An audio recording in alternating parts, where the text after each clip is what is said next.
Bonjour, dans cette troisième partie du chapitre 5, on va voir l'algorithme de Berle-Camp. On va prendre FQ, un corps fini, et P dans FQ crochet X, un polynôme, de degré D supérieur ou égal à 1. Alors, on a deux buts qui vont être atteints avec cet algorithme de Berle-Camp. Un, tester si P est un polynôme irréductible. Et deux, factoriser P dans FQ crochet X. Alors bien sûr, le deuxième est plus compliqué que le premier. Si on sait factoriser un polynôme, en particulier, on sait déterminer s'il est irréductible. Alors, pour les deux polynômes, pour les deux questions, on peut supposer que P est unitaire, et on a vu dans la précédente vidéo, celle de la partie 2, qu'on peut aussi supposer que P est sans facteur carré, ce qui équivaut à dire que P est séparable, puisqu'on est sur un corps parfait, et donc on va supposer que P est séparable. Donc il est unitaire, séparable, de degré D supérieur ou égal à 1. On peut le décomposer en produit d'irréductibles.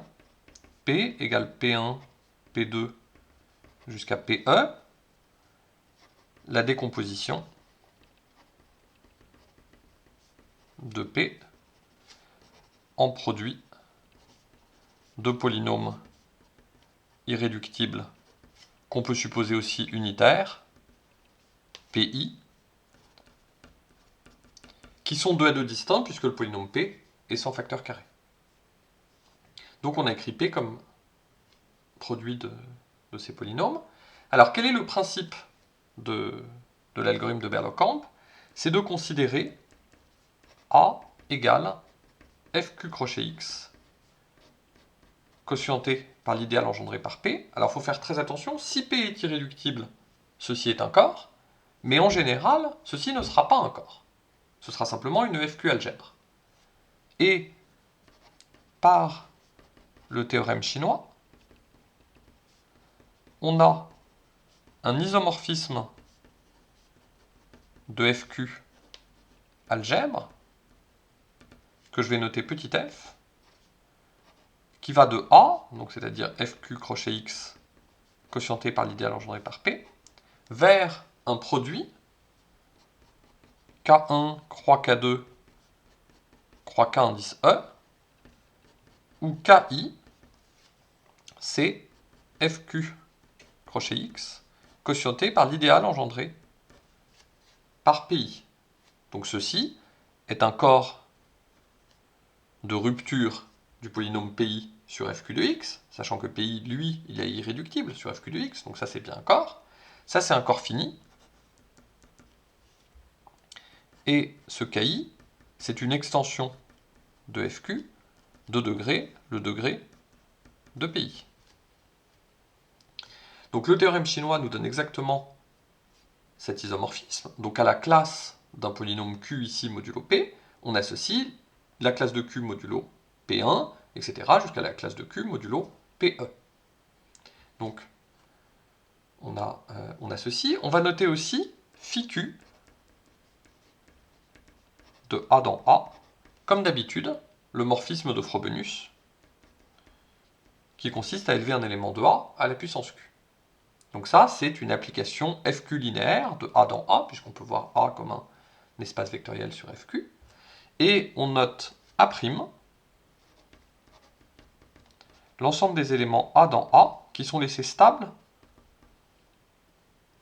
par ce Frobenius, c'est-à-dire les éléments de A qui, mis à la puissance Q, donnent A lui-même. Donc les points fixes. Alors il y a une proposition qui est à la base de l'algorithme 1, qui est de dire que A' est un FQ espace vectoriel de dimension E. Sachant que ici, E, c'est le nombre de facteurs irréductibles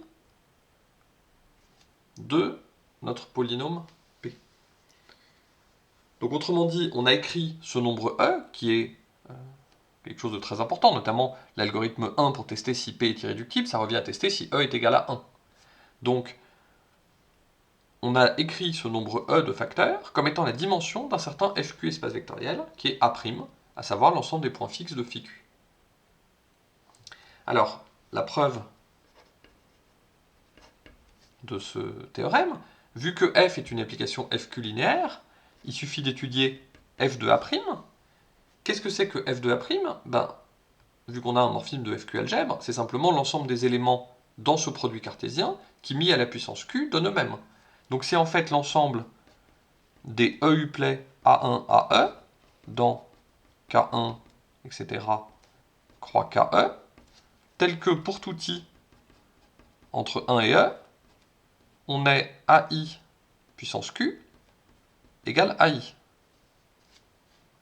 Mais alors maintenant, si on est dans un certain KI, pour i en entier entre 1 et E fixé, quand on est dans KI, qui est un corps fini, une certaine extension de FQ, quels sont les éléments qui, mis à la puissance Q, donnent eux-mêmes? Ben, c'est simplement les éléments de FQ.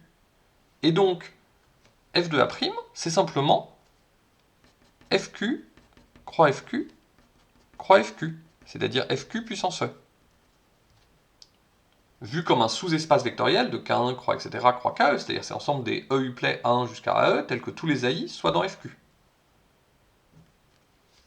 Et donc, vu que f de F' est en fait isomorphe à FQ puissance E, ben il est de dimension E comme FQ espace vectoriel, et ça démontre la proposition.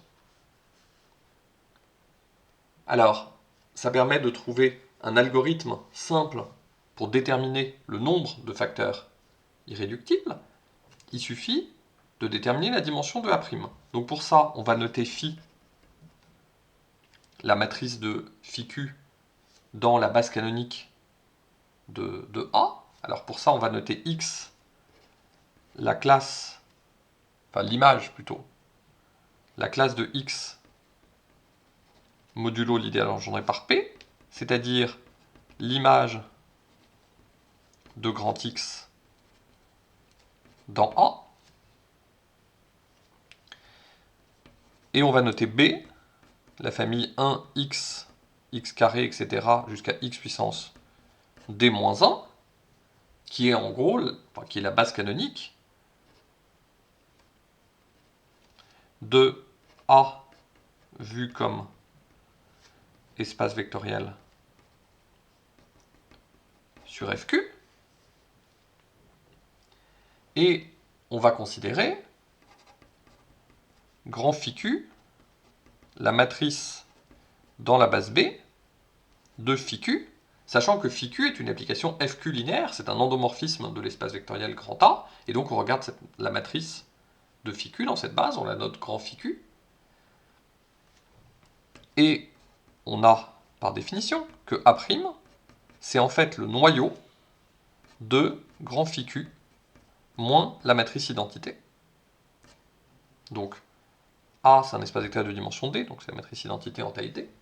Et donc, on a comme ça un algorithme, donc c'est l'algorithme de Berlekamp pour déterminer le nombre de facteurs irréductibles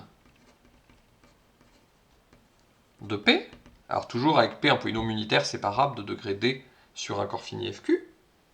Et bien l'algorithme de Berlekamp, c'est simplement de calculer la dimension du noyau de la matrice φQ moins ID. Donc ça c'est une matrice de taille D, carré, à coefficient dans FQ. On calcule la dimension de son noyau. Alors comment est-ce qu'on va trouver, déjà comment est-ce qu'on va calculer cette matrice? Alors φQ, simplement, on va regarder la IM colonne, peut-être la JM colonne de φQ. On va indexer J, disons entre 0 et D-1. Qu'est-ce que c'est que la JM colonne de φQ? C'est l'image par φQ du JM vecteur de la base, donc c'est l'image de x puissance j, vu que j'ai pris j entre 0 et d-1, et l'image de x puissance j, c'est x puissance jq. Donc en fait, c'est cet élément-là décomposé dans la base B, et donc ça revient à calculer x à la puissance jq modulo p, c'est-à-dire le reste dans la division euclidienne par p de x puissance jq. Ça, on peut le calculer par récurrence, c'est-à-dire qu'on peut utiliser la formule qu'on a eue pour j-1, x puissance jq, on l'obtient en faisant x puissance j-1 q, qu'on multiplie par xq, et on fait ça modulo p, c'est-à-dire qu'on prend le reste dans la division euclidienne par p. Alors plus précisément, on peut calculer une fois pour toutes le reste dans la division euclidienne par p de x puissance q, et ensuite pour passer d'une étape à la suivante, on prend le reste dans la division euclidienne de x puissance j-1q par p, on multiplie le reste de ceci par le reste de cela, on prend le reste dans la division euclidienne par p, et ça donne le reste dans la division euclidienne de x puissance jq par p. Donc c'est comme ça que colonne par colonne, on peut assez efficacement calculer cette matrice φ. Et une fois qu'on a la matrice φ, évidemment, pour trouver la dimension du noyau, c'est équivalent à trouver le rang, il suffit d'appliquer le pivot de Gauss, et on arrive comme ça efficacement à trouver le nombre de facteurs irréductibles de P. Et donc notamment, ça permet de déterminer si ce nombre est égal à 1 ou pas, et donc ça permet de déterminer si le polynôme dont on parle est irréductible ou pas. Donc ça résout le problème 1, tester si P est un polynôme irréductible. Alors maintenant, il reste à voir ce qu'on peut faire pour la partie 2.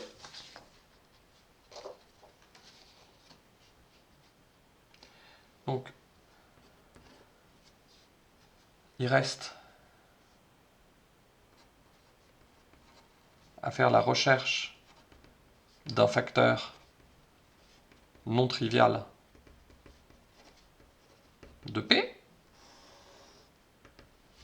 Puisqu'en fait, si on arrive à trouver un facteur non trivial de P, c'est-à-dire non constant et non associé à P, alors il suffira récursivement de factoriser ce facteur, de factoriser P divisé par le facteur, et on arrivera à factoriser P. Alors, bien sûr, si P est irréductible, on l'a déterminé à l'étape d'avant, et il n'y a rien à faire. Et donc, la proposition est la suivante. Soit P, toujours dans FQ crochet X, je vais supposer à nouveau qu'il est unitaire et séparable, et de degré D, sont supérieurs ou égal à 1. Notons Q, un polynôme dans FQ crochet X, non constant, de degré inférieur ou égal à D-1, tel que Q à la puissance Q soit congru à Q modulo P. Alors, il existe lambda appartenant à FQ tel que le PGCD de Q plus lambda et P soit un facteur non trivial de P. Alors la conclusion, en fait, c'est simplement de dire que ce PGCD soit non constant. D'accord? Parce que ce PGCD ne peut pas être associé à P, vu qu'il est de degré inférieur ou égal au degré de Q plus lambda, et ce degré est inférieur ou égal à D-1, alors que P est de degré D.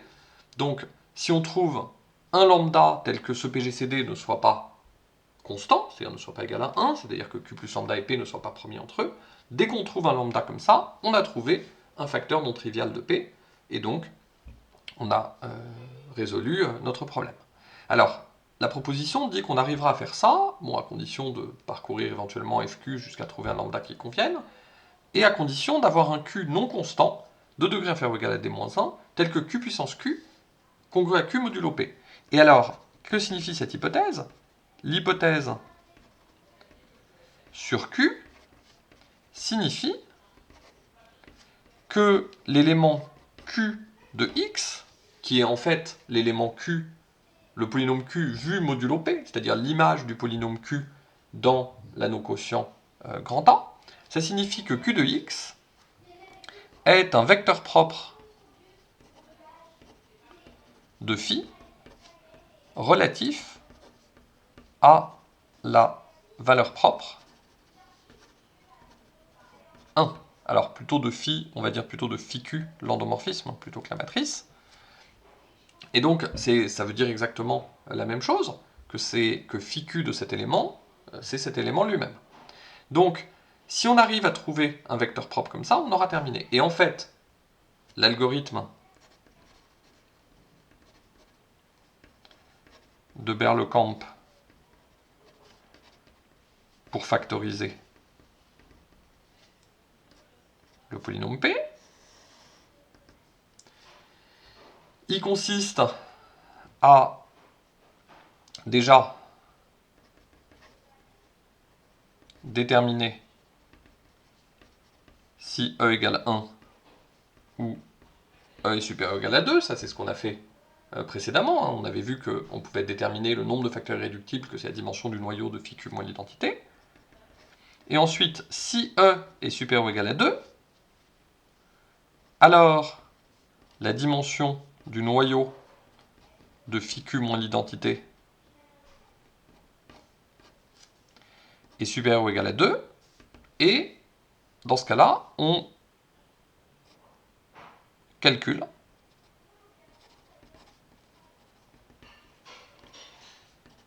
un vecteur propre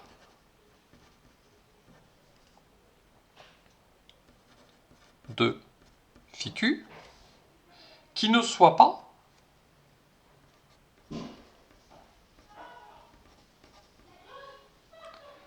l'image dans A d'un polynôme constant. Parce qu'il est tout à fait évident que si on prend l'élément 1 dans A, donc qui correspond à l'image dans A du polynôme constant 1, eh bien, cet élément 1 de A, quand on met la puissance Q, ça fait lui-même, donc 1 est toujours un vecteur propre de phi Q pour la valeur propre 1. Et donc on a toujours la droite vecte de 1, c'est-à-dire la droite des images modulo P des polynômes constants, cette droite-là est toujours contenue dans le noyau de phi Q moins l'identité. Et en fait, si E égale 1, le noyau de phi Q moins l'identité, c'est exactement cette droite. Ici, on est dans le cas où E est supérieur ou égal à 2, donc la dimension de ce noyau est supérieure ou égale à 2, donc le noyau n'est pas réduit à cette droite, et donc on peut trouver une base du noyau par l'algorithme du pivot de Gauss, et dans cette base, forcément, il y aura un polynôme dedans qui ne sera pas constant, et donc ça donnera, quand on aura un vecteur propre comme ça, ce sera l'image par réduction modulo P, d'un polynôme Q qui sera non constant. Alors bien sûr de degré plus petit que d-1, parce que tous les éléments de A se représentent comme étant des polynômes de degré inférieur ou égal à d-1, qu'on voit modulo P, et donc là on en aura un non constant, qui vérifiera bien ça, et donc ça permettra d'appliquer la proposition. Donc, pour revenir à l'algorithme de Berlekamp, on détermine un vecteur propre par l'algèbre linéaire, cela correspond à Q dans FQ crochet X non constant,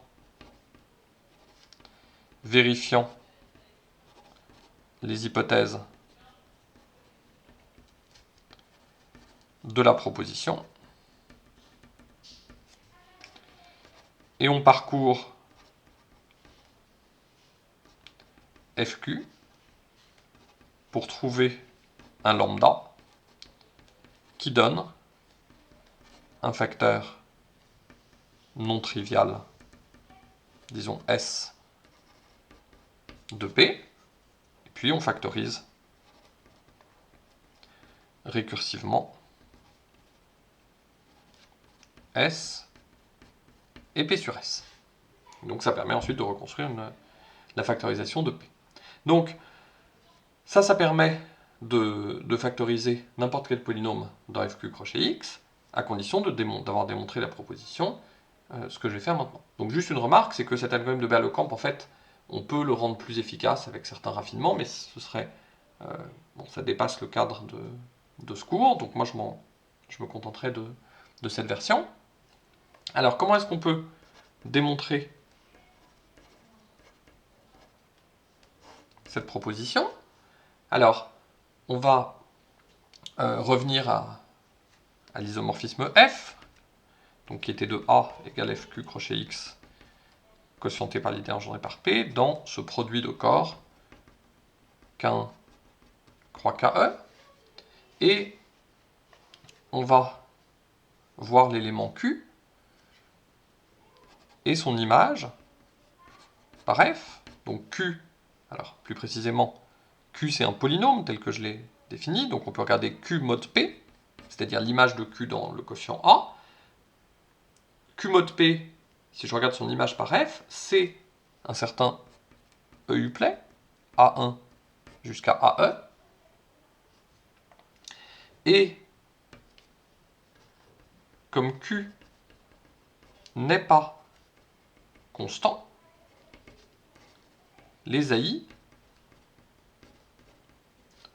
ne sont pas tous égaux.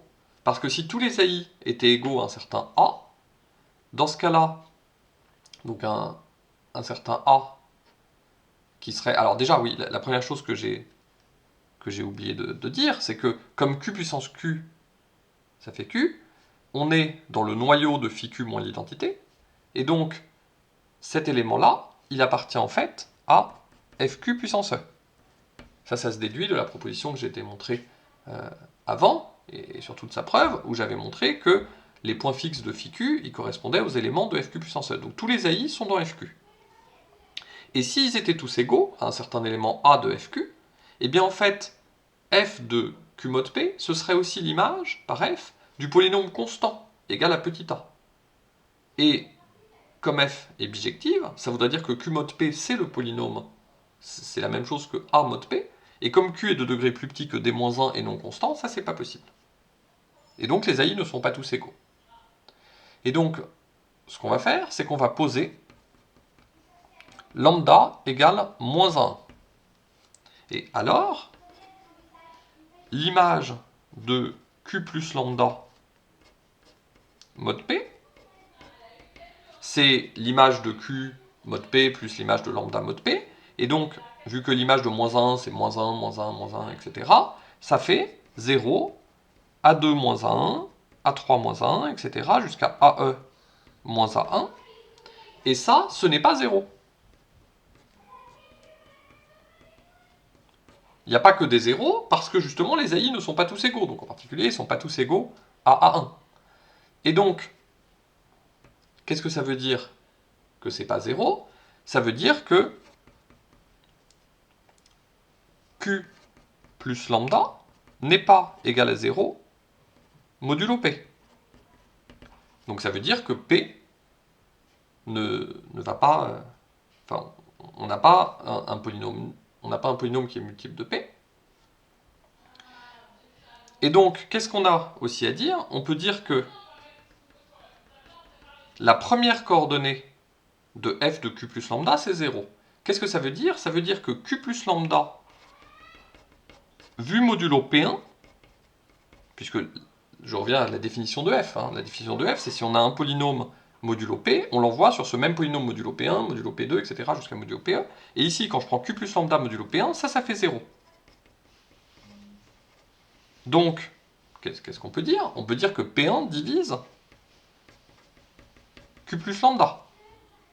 Et donc, on a bien trouvé un polynôme tel que P1 divise le PGCD de Q plus lambda et de P, puisque bien sûr, P1 divise P. Et donc ce PGCD est non trivial. Donc on a bien trouvé un lambda pour lequel le PGCD de Q plus lambda et P est non trivial. En fait, cette hypothèse, comme quoi les AI ne sont pas tous égaux, c'est pas vraiment quelque chose qui intervient dans la preuve, puisque comme on sait déjà que Q est non constant, c'est juste un peu une redite de dire que Q plus lambda est non nul modulo P. En tout cas, ce qui est important, c'est que P1 divise le PGCD, donc le PGCD est non constant, et on a terminé la preuve de la proposition qui justifie l'algorithme de Bernoulli.